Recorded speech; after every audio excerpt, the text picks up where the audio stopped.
नमस्कार मंडळी, मी रीना. मी प्रतीक. स्वागत आहे तुमचं आमच्या व्लॉगमध्ये. जसं की तुम्हाला माहीतच आहे, आम्ही मध्य प्रदेशमध्ये आलो आहे आणि उज्जैन ओंकारेश्वर ट्रिप आमची सुरू आहे. ट्रिप नाही, हमें बुलावा आया है. तर उज्जैनचं दर्शन आमचं काल खूप छान झालं आहे आणि आज आम्ही ओंकारेश्वरला निघालो आहे. सकाळी 3:30ला उठून सगळ्यांनी तयारी केली आहे. आम्ही ॲक्च्युली 10 लोक आहे ट्रिपमध्ये आणि आमची छोटीशी माहीसुद्धा आहे. सो सगळ्यांनी आवरून 5:30ला निघालो. आम्ही मिनी बस केली होती त्याने उज्जैनला ओंकारेश्वरला आम्ही निघालो आहे. आणि आता इकडे जाऊन पुढचा प्लॅन काय आहे ते प्रतीक तुम्हाला सांगते. ॲक्च्युली हॉटेलवरूनच आम्ही हॉटेलवरच कॉन्टॅक्ट करून बसवाल्याचा कॉन्टॅक्ट वगैरे घेतला आणि तो म्हणजे आम्ही त्याच्याकडून त्याच्या थ्रूच बसवाल्याचा वगैरे नंबर काढला. रिजनेबल प्राईजमध्ये आम्हाला बस मिळाली. तर त्याने त्याच्याकडे प्लॅन असा आहे की तो आम्हाला ओंकारेश्वर आणि इंदोर फिरवणार होता.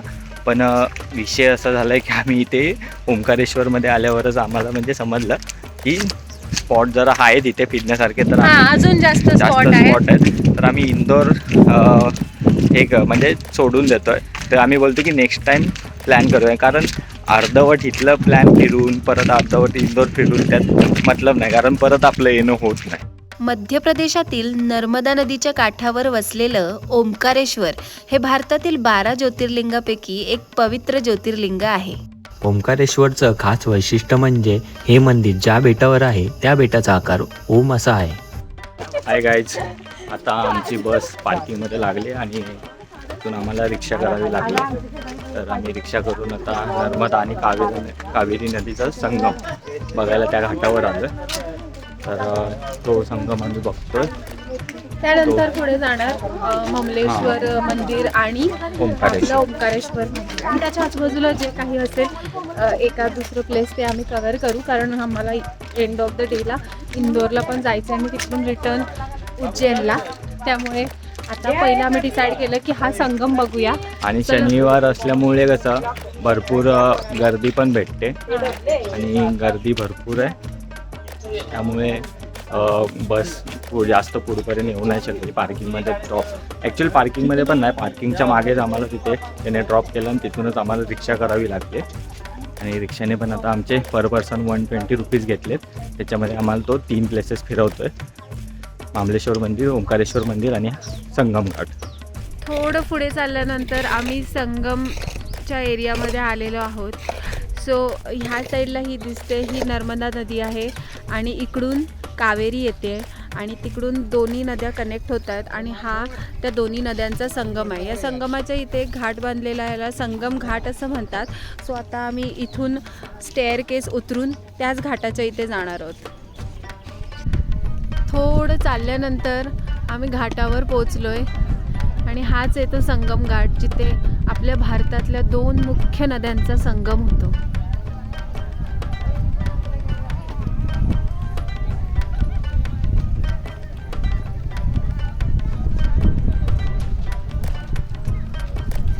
इकडे कावेरी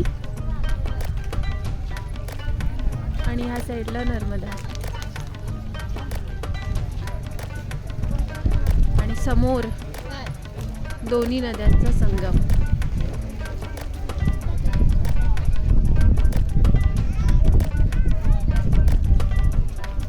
नर्मदा नदीला हिंदू धर्मात अत्यंत पवित्र मानलं जातं आणि तिची परिक्रमा करणं हे मोठं आध्यात्मिक कार्य समजलं जातं. इथलं शांत वातावरण आणि नदीचा किनारा मनाला एक वेगळीच शांतता देतं. ओंकारेश्वरला येणं म्हणजे मंदिराचं दर्शन नाही, तर एक आध्यात्मिक अनुभव आहे. असं मानलं जातं की इथे भगवान शंकरांनी भक्तांच्या तपस्येला प्रसन्न होऊन दर्शन दिलं होतं.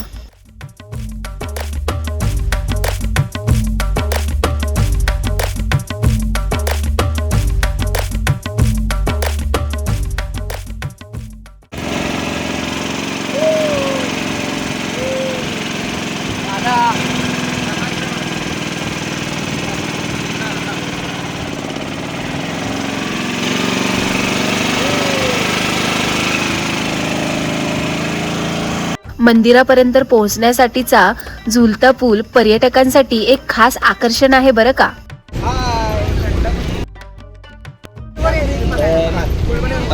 आम्ही आलो आहे ओंकारेश्वर दर्शन करायला. तर आम्ही ब्रिज क्रॉस करतोय. मस्त असा व्ह्यू आहे.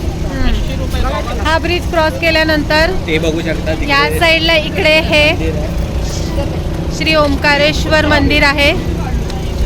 हा नर्मदा नदीचा काठ सुंदर असा आणि इथे वसलेलं हे ओंकारेश्वर मंदिर. ओंकारेश्वर हे नाव ओम या पवित्र ध्वनीवरून पडल्याचं सांगितलं जातं.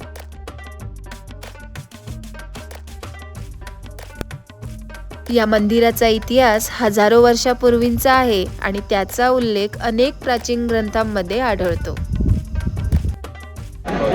आम्ही आता ओंकारेश्वरला दर्शनासाठी आलोय. सो आम्हाला एक अपडेट द्यावं असं वाटलं तुम्हाला. इन केस तुम्ही जर इथे प्लॅन करत असाल तर ॲटलिस्ट 3 ते 4 तासाचा टायमिंग फक्त ओंकारेश्वर मंदिरासाठी ठेवा, कारण इकडे खूप गर्दी आहे. अदरवाईज तुम्ही VIP स्लॉटचं बुकिंग करा, पण ते तुम्ही ॲडव्हान्समध्ये करा, कारण की आम्ही ऑन दी स्पॉट करायचं ट्राय करत होतो. एकही स्लॉट अवेलेबल नव्हता आणि आता आम्ही जनरल नॉर्मल दर्शनसाठी उभे आहोत. अराऊंड 12:15 पासून आम्ही दर्शनच्या लाईनमध्ये उभे आहोत आणि आत्ता 2:30 वाजल्यात आमचं दर्शन झालेलं नाही आहे. अजूनही पुढे बराच टाईम आहे. तुम्ही बघू शकता पाठीमागे किती गर्दी आहे. आणि असे टोटल 7 फ्लोअर म्हणजे 7 हे काय 7 काय आहेत हे 7 रॅम्प आहेत जे तुम्हाला चालून यावे लागतात. आता आम्ही 9व्या रॅम्पवर आहे आणि वी डोंट नो अजून किती रॅम्प आहेत वरती. त्याच्यामुळे जर तुम्हाला ह्या मंदिरात यायचं असेल तर 3 ते 4 तास तरी तुमच्याकडे प्लॅन करून या. मंदिरात प्रवेश करताच प्राचीन दगडी वास्तुकला आणि कोरीवकाम आपलं लक्ष वेधून घेतं. गर्भगृहाकडे जाताना जाणवणारी भक्ती आणि शांतता शब्दात व्यक्त करणं खरंच कठीण आहे. मंदिरातील घंटांचा नाद आणि हर हर महादेवचा जयघोष संपूर्ण वातावरण भक्तिमय करून टाकतो. नर्मदा नदीचा मंद प्रवाह आणि मंदिरातील मंत्रोच्चार याचं एक अनोखं मिश्रण इथे अनुभवायला मिळतं. तुम्ही ओंकारेश्वरला भेट दिली आहे का? कमेंट करून तुमचा अनुभव नक्की सांगा आणि अशाच माहितीपूर्ण व्हिडिओजसाठी चॅनलला फॉलो आणि सबस्क्राईब करायला विसरू नका. आमच्या MPच्या ट्रिपमध्ये आज आम्ही चाललोय ओंकारेश्वरला आणि हे सगळेजण आमच्यासोबत आहेत. आम्ही टोटल 10 जण चाललोय. सगळ्यांनी बघा इकडे. चला सगळ्यांचा एक्सपिरियन्स जाणून घेऊया की त्यांचा या मध्य प्रदेश फिरण्याचा उज्जैनचा एक्सपिरियन्स कसा होता. सगळ्यांनी आपापला इंट्रो द्या. तिकडे पाठीमागे नाना बसले. तुमचा कसा होता उज्जैनचा एक्सपिरियन्स? या आमच्या मामी आहेत. आमच्या मामी म्हणजे आमच्या आहोंच्या मामी.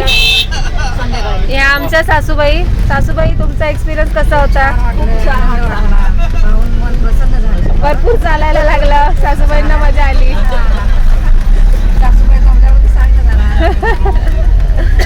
मामा हे आमचे मामा आहेत समाधान फाळके. 30 तारखेला आम्ही मुंबईहून निघालो आणि आम्ही आत्ता काल भैरवनाथ आम्ही महाकाल दर्शन घेतलेलं आहे. आता दर्शन घेऊन आता आम्ही आज इथून सकाळी 7 वाजता ओंकारेश्वरला निघालो आहे. एकंदरीत ट्रेनमधला प्रवास छान झाला. रेस्टॉरंट पण छान होतं आणि आमचा बादशाह प्रतीक आणि आमची पाचशेची मिसेस रीना त्यांनी एकंदरीत हे नियोजन या ट्रिपचं खूप छान केलेलं.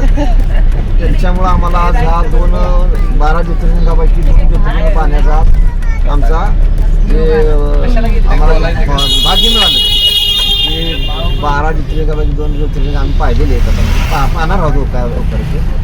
एकंदरीत हा प्रवास खूप छान झाला. मजेशीर मस्त झाला.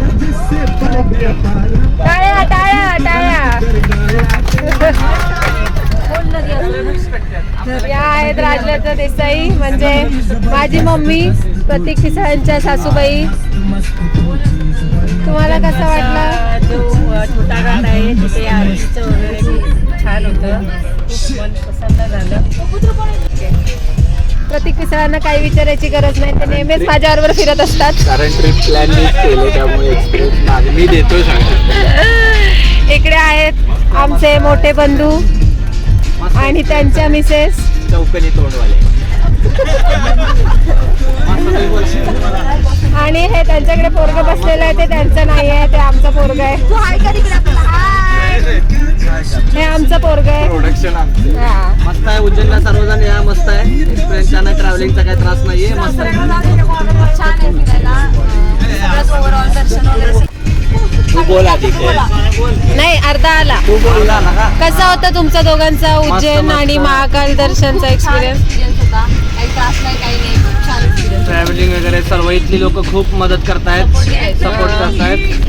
कोणतीही गोष्ट विचारली की लगेच सांगतायत. तुम्हाला सुद्धा धन्यवाद. आणि अन्नछत्र आम्हाला दाखवल्याबद्दल आणि खूप छान प्रसाद खायला. अन्नछत्र आहे, नक्की जा. आणि प्लॅन आणि अरेंजमेंट पण छान केली प्रत्येकाने रीनाने. मस्त.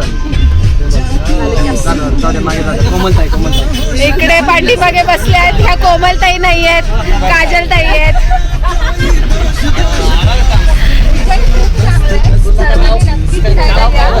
आणि जसं की आता रीना बोलली, माझी शाळेपासूनची मैत्रीण आहे. स्वामी महाराजांचा स्पेशली तिकडचा शिरा सर्वांना आवडलाय. आणि संध्याकाळचा लाईव्ह शो नक्की पहा, जो की आम्ही थोडा मिस केला. आणि बाकी महाकाल लोक वगैरे जो आहे एरिया, तो पण खूप चांगला आहे. आमचं हॉटेल पण जवळ आहे. फक्त संध्याकाळी रीनाच्या मिस्टर आम्ही थोडं चालवलं, त्यामुळे संध्याकाळी आलेलं. बाकी तर ते मस्त जगा छान प्लॅन केली. आता आम्ही थँक्यू काजल. आता इकडे आमच्या ट्रिपचे VIP पर्सन, ट्रिपचे करता धरता आणि स्पॉन्सर इकडे बसलेले आहेत. नाना पिसाळ.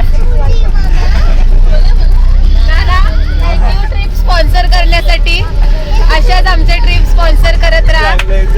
तुम्हाला काय मजा आली का या ट्रिप मध्ये? मजा आली की चांगली. तुम्हाला काय प्राईम मिनिस्टरचा कॉल आलाय का? गप नरेंद्र मोदीचा कॉल आलाय.